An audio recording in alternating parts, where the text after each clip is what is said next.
Tere, minu nimi on Voldemar Ahonen. Iga uus asi vajab selgitusi.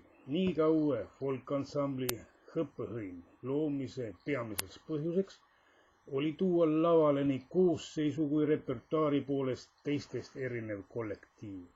Ja see meil ka õnnestus. Juba ansambli koosseis on ainulaadne. Nimelt võime me laulda meeste, naiste kui ka segakooridele mõeldud repertuaari, mängida pillidel nii tantsuks kui saata laula. Repertuaaris on esikohal arhailised laulud ja tantsud, aga üha rohkem nõutakse uuesisulisi ja kaasaegsemaid teoseid. Ajaga tuleb kaasa minna.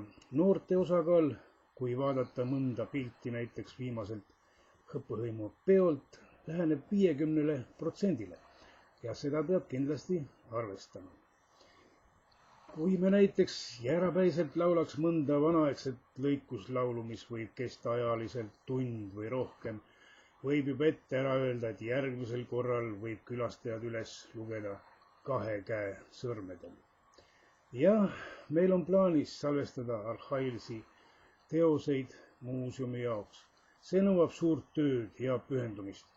Kuid meie kollektiiv teeb kõik, et võita oma kuulajate ridadesse uusi liikmeid ja pakkuda kõigile meeldivaid hetki. Uute kohtumisteni, sõbrad!